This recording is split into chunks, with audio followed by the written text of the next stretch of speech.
Okay, this is the story of the curse of the Romanian rat. It's the most traumatic story of my life, and yes, it's true, and I got video proof to prove it. So earlier in the day, I had avoided being bitten by Nosferatu. We had escaped from the 6'4" bearded man nun, and we had evaded getting captured at the abandoned train depot. For those of you who don't know what I'm talking about, you got to go watch the first video to catch up. But anyway, earlier in the day, I'd eaten a rat. Now, the reason is because we were with the 6'4" bearded man nun, and we were at a market. Now, Brian and I didn't have any money. I was just using my Dunkin' Donuts money to travel, and so we were willing to stay with whoever would take us. You eat whatever somebody gave you. You're just living off the land of the world. So we're at this market. We have very little money, and the bearded man nun said, "You should get this, get this." And she gets this thing on a stick. It looks kind of like a gerbil or a rat on a stick, and she shoves it to me and gives it to me. And I'm looking at it like, I'm not going to eat this. And Brian goes, "Don't be disrespectful, eat it." I'm like, what?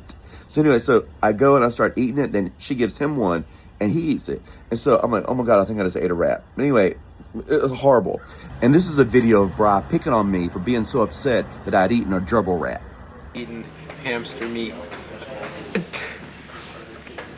Brian's not too happy. So later on, I started to have stomach pains. I was like, my stomach feels horrible, stomach feels horrible. Well, Bri relieves himself of his rat gerbil thing. And so, but later, after we've escaped everybody, we get off the train, I start having horrible pains. And I'm so sick, and I can't see straight, and I can't walk, and the whole world's spinning. So Brian takes me, we're in this small little town in Romania, to this hospital, so this little kind of like shack place. And when we go in, I'm on the bed, and I saw those bed sheets with blood stains on it.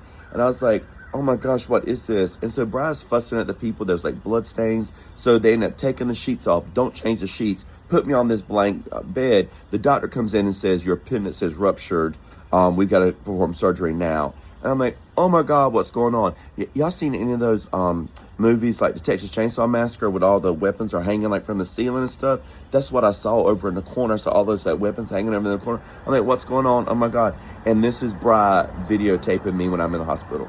This is in a hospital in Romania where Ron was diagnosed as having a ruptured appendix.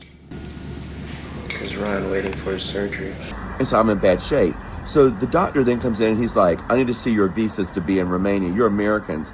And I'm like, visas? And he's like, yeah, I need to see your visas. If you don't have visas, I'm going to call the military to come get you. And we're like, you have to have visas? And so we're like, what's going on? And so he said, if you don't give $6,000, I'm going to call the military and not perform the surgery.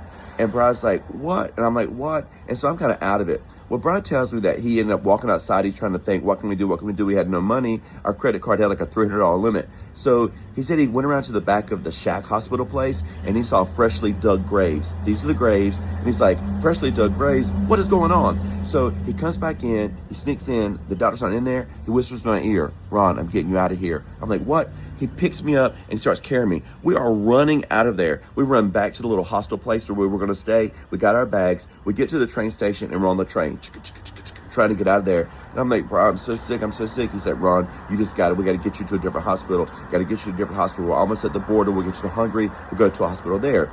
So when we get to the border, the military gets on to check everyone's passports and whatnot with these big machine guns. And when they get to us, they see me and I'm all sick and I can't see straight. And they think I've done a drug overdose. Well, they didn't care about that. They wanted the drugs. They're like, where are the drugs at? So they're like going through all of our stuff. They rifled through all of our bags, trying to find the drugs. Of course, there were none. And so finally, Brian gives them $50, which was like the last cash he had. And so we're like, oh my gosh. So we ended up getting to the airport.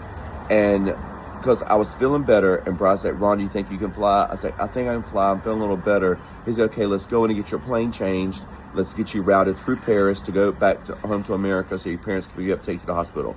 So I get on the airplane. I feel so sick, like I can't see straight. But I'm like, I'm okay enough. I can fly home. I get to the Paris de Gaulle airport, and I got my backpack, and I'm trying to change to my next flight. And I start feeling so weak, and I see these lockers. This is back when they used to have lockers in airports.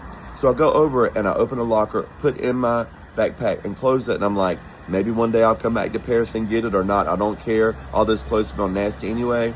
And I'm heading to my gate, and I feel lightheaded, and I pass out. The next thing I know, I remember, oh my eyes, I'm in an ambulance. I'm heading to the hospital, and the windows are down, and I see the buildings passing, and I remember thinking, oh, Paris. I've always wanted to go to Paris. So anyway, so we get to the hospital. I'm in the hospital and I couldn't speak. I was so weak. I remember they kept asking me my name and I wanted to say my name and I couldn't say my name. So they didn't know who I was because I had left my passport in my backpack in the locker. I don't even know what I was thinking. I didn't have my passport. So I had no identification. They would have had to bury me as John Doe because no one knew who I was. So like, he has no identification. And so I'm sitting there and I wanted to say my name and I couldn't. But I remember the doctor, I knew he was saying appendix, surgery. I knew I was going to have surgery, something. And so that night I go to sleep and I know my surgery was the next morning. I gathered that. I wake up, it's 2:05 and I look at the little digital clock. In the bed beside me is like some old 90-year-old man in his tighty whities. He's like going, he's like moaning. I'm like, oh my God. And so I prayed and said, God, please help me. Please save me. Please, please, please save me. And I go to sleep. I woke up, it was 2:07. I felt completely fine. I was like, oh my gosh, I feel great. And so I'm pressing the button and the nurse comes in. She's like, wait, monsieur, bon.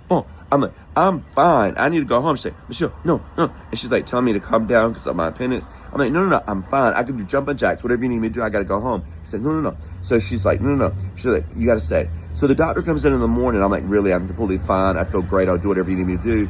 He said, well, if you want to leave, you can leave. So I leave, get to the airport, call my parents, tell them what's going on. I couldn't afford a flight into North Carolina. I could only afford a flight into D.C. So my parents had to drive 4.5 hours to D.C. I get to D.C. They pick me up.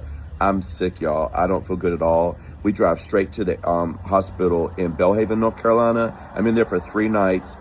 They said nothing was wrong with my appendix at all. They said I had partial paralysis of my left lung because the food poisoning from the rat had done something to my systems or whatnot. So I'm really sick and I'm laying in bed. Not being able to catch your breath is horrible. I was like this.